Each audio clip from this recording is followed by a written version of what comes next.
गांव के छोटे से घर में हल्की धूप पड़ रही थी। घर की एक बुजुर्ग महिला सुमित्रा देवी सुबह की पूजा कर रही थी।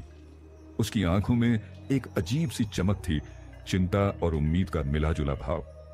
सुमित्रा की जिंदगी बस अपने एक ही बेटे अजय पर टिकी थी।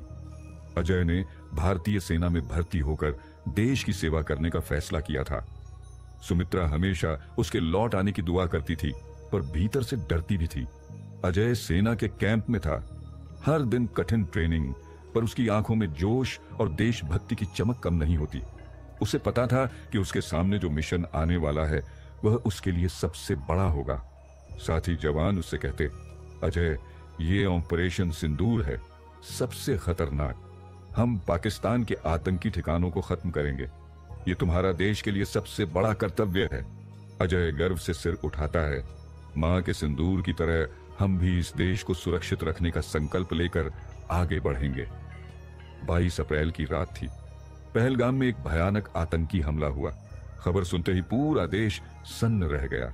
सुमित्रा के दिल में एक भारी ठेस लगी। उसने बेटे से फोन किया, लेकिन फोन बंद था। घबराई हुई सुमित्रा ने गांव वालों से सुना कि यह हमला पाकिस्तान के आतंकी संगठनों का बदला था। उसने आंसू पोंछते हुए खुद को संभाला। बेटा, तुम सुरक्षित रहो, मां तुम्हारा इंतजार करेगी। अजय और उसकी टीम को ऑपरेशन सिंदूर के लिए चुना गया।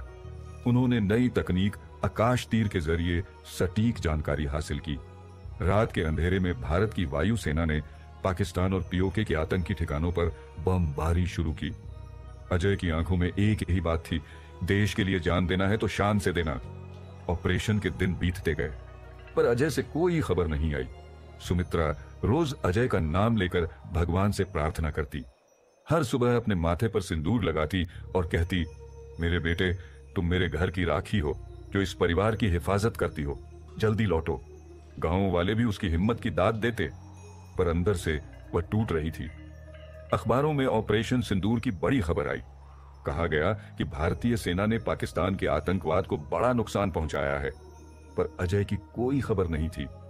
सुमित्रा की आशा में दर्द भी था और गर्व भी। उसकी आंखों में आंसू थे, पर आवाज में थी एक आवाज, मेरा बेटा देश के लिए शहीद हुआ। उसकी शहादत सिंदूर की तरह मेरी जिंदगी में सजी रहेगी। गांव में एक समारोह रखा गया, जिसमें अजय की बहादुरी को सम्मानित किया गया। सुमित्रा ने लाल सिंदूर की डिबिया उठाकर कहा, यह सिंदूर मेरे बेटे के लिए है, जो अपने खून से इस देश की मिट्टी को लाल कर गया। सबने सिर झुकाकर उसका सम्मान किया। बच्चों ने भी उसके बेटे की कहानी सुनी और देशभक्ति का जज्बा सीखा। सुमित्रा अब हर दिन अपने बेटे के नाम पर मंदिर जाती है।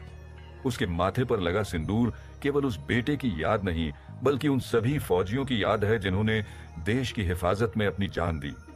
वह जानती है कि ऑपरेशन सिंदूर केवल एक सैन्य अभियान नहीं था, यह हर मां के दिल की दुआ, हर जवान का संकल्प और हर भारतीय का गर्व था।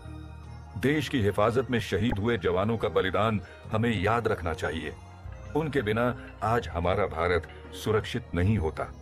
मां का सिंदूर, बेटे की शहादत, दोनों मिलकर देश को एकता और ताकत देते हैं। अगर आपको लगता है कि ऐसी कहानियां हर किसी को सुननी चाहिए, तो शेयर करो, सब्सक्राइब करो और हाँ, घंटी जरूर दबाना।